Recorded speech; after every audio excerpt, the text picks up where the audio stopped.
আল্লাহর বান্দা রাত্রিবেলায় ওইভাবে কথাগুলো বলে।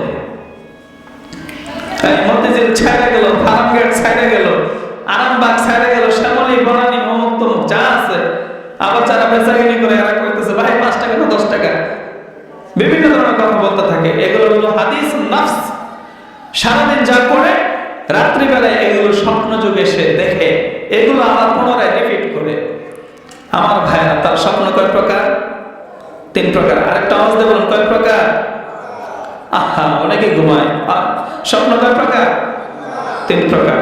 বুশরা মিনাল্লাহি তাআলা, আল্লাহর পক্ষ থেকে বান্দা আপনাকে আমাকে আল্লাহ তাআলা সুসংবাদ দেন অনেক সময়, যে বান্দা তোমার জন্য এটা সুসংবাদ, তোমাকে আমি আমার খানায় কাবা তওয়াফ করব, তোমাকে আমি আল্লাহ তাআলা জমিনের মধ্যে অবস্থান করতেছ, কিন্তু আমি আল্লাহ তাআলা আমার হাবিবকে স্বপ্ন থেকে তোমাকে দিদার করাই দেব। সুবহানাল্লাহ। আল্লাহর পয়গম্বর বিশ্বনবী সাল্লাল্লাহু আলাইহি ওয়াসাল্লামকে আল্লাহর কোন বান্দা যদি স্বপ্ন যুগে দেখতে পারে,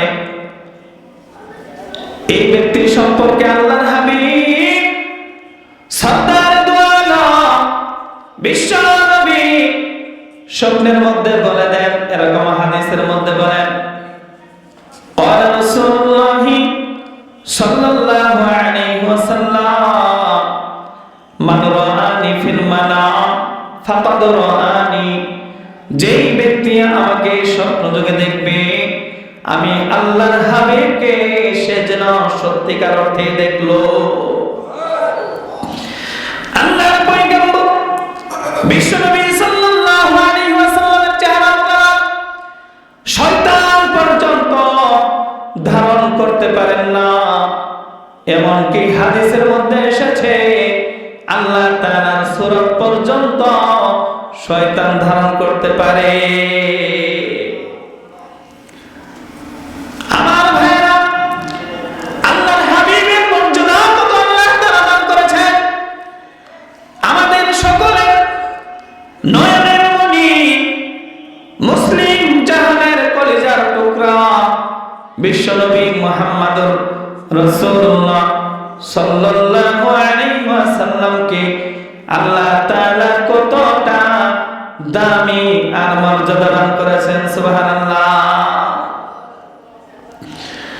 আল্লাহর হাবিবের চেহারা মুবারক শয়তান ধারণ করতে পারেন না, যেই ক্ষেত্রে দেখা যায় স্বয়ং আল্লাহ তাআলার চেহারা পর্যন্ত, কুদরতি চেহারা পর্যন্ত ধারণ করার ক্ষমতা রাখে। আমার ভাইরা, যে আল্লাহ তাআলার কুদরতি চেহারা, আল্লাহ তাআলার চেহারা কুদরতি ভাবে এরকম চেহারা ধারণ করতে পারে, কিন্তু আল্লাহর হাবিবের চেহারা সে ধারণ করতে পারে না। সুবহানাল্লাহ বলবেন না? যাবেন না? তাহলে আমরা কি করবো?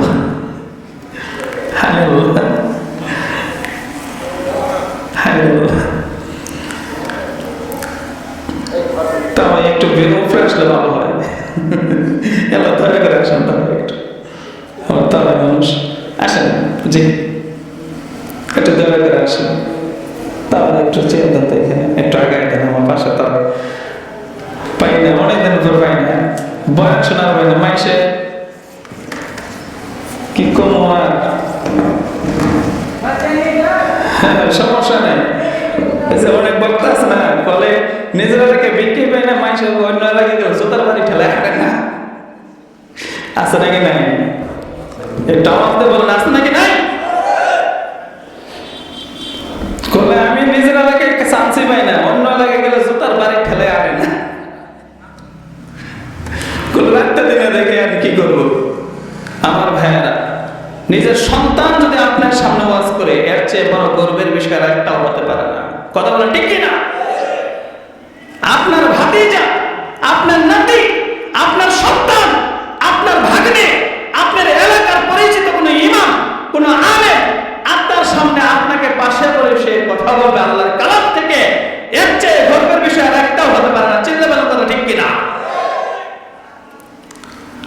এই সম্পর্কে আল্লাহর হাবিব সাল্লাল্লাহু আলাইহি ওয়াসাল্লামের চমৎকার একটি কথা আছে, যে নবী সাল্লাল্লাহু আলাইহি ওয়াসাল্লাম বাজার ঘাটে যাইতেন, মসজিদেও যাইতেন নাকি মসজিদে যাইতেন না? শুধু মসজিদে যাইতেন, বাজারে যাইতেন না? যাইতেন? আওয়াজ দেন, যাইতেন? বলে হাই হাই বেঈমানরা বলতো কি,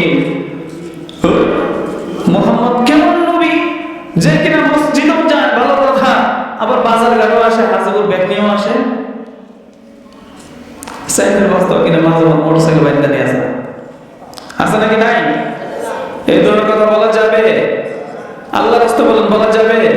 আমি এটা বোঝানোর জন্য বললাম। সম্মানিত মুহতারাম হাজির।